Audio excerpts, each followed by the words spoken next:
Top 5 mistakes to avoid with your self-directed IRA. Hey everyone, Adam Bergman here, tax attorney and founder of IRA Financial. In today's video, I have Isaac Rodriguez, who is a client of IRA Financial and also an 8-year self-directed IRA investor.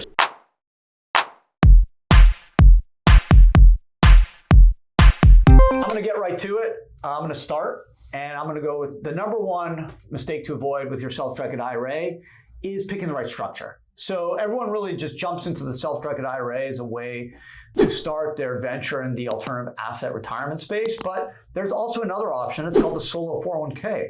So if you're self-employed, have a small business with no full-time employees, you can still do the same alternative asset investments like a self-directed IRA, but you can also put away up to $69,000 or $76,500 if you're over 50 years old. You can borrow up to $50K. You can buy real estate and use leverage without paying tax. So that's my number one mistake to avoid to start, is picking the right structure and working with the right company who can get you in the right structure. What's your number two? Prohibited transactions. You can't invest with your lineal family.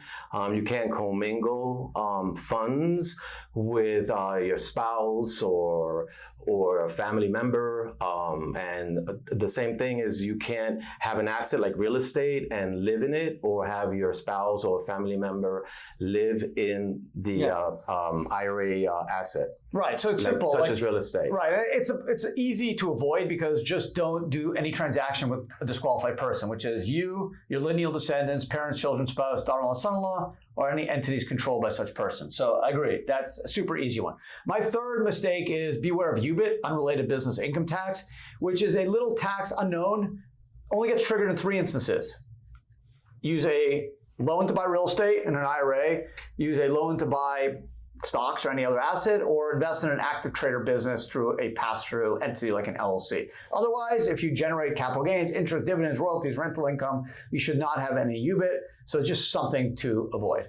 Also, if you're gonna buy real estate, make sure that the contract states the IRA name, not your personal name.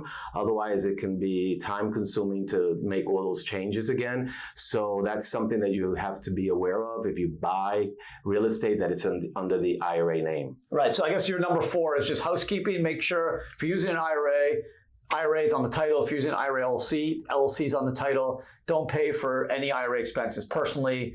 Don't pay yourself or pay your family members to do any work. And my 5th and final is, don't forget to contribute. Even though it's a self-directed IRA, you still have the opportunity to make contributions to an IRA. Even if you have access to a 401k at work, depending on your income level, you can still make IRA contributions pre-deductible, taxable. Or if you make too much money, you can always do a backdoor Roth IRA and still make IRA Roth contributions and also contribute to a 401k. So just because it's self-directed, don't forget you still have the opportunity to contribute, take advantage of the power of deferral, compounded returns, and even potentially get a tax So what deduction. are those contributions? The contributions are $7,000 or $8,000 if you're over 50. So that's just something to keep in mind. If you have some extra cash, you can always do the backdoor Roth IRA. Even if you make $1 million a year, that's just an additional $7,000 or $8,000 that you can save and generate tax-deferred or tax-free income. So that's today's video. Thank you, Isaac. Simple 5 small mistakes to avoid. They're not that hard. Just to summarize, make sure you work with the right company so you can set up the right structure. Avoid prohibited transactions, which are basic. Just don't do anything with a disqualified person. Beware of UBIT. Right, if you're using leverage to buy real estate, use a 401k. If you're investing in an active trader business, beware of UBIT. 4th, like you mentioned, housekeeping. If you're doing real estate deals, make sure it's titled not in your name. Don't pay for any transaction expenses personally. And 5th and final is, don't forget, you can still contribute to your self-directed IRA. That's it for today. Hope you enjoyed the video. If you have questions, give us a call. If you want to get started, you can easily go on our site and get started in seconds. Have a great day, and we look forward to seeing everyone on the next video.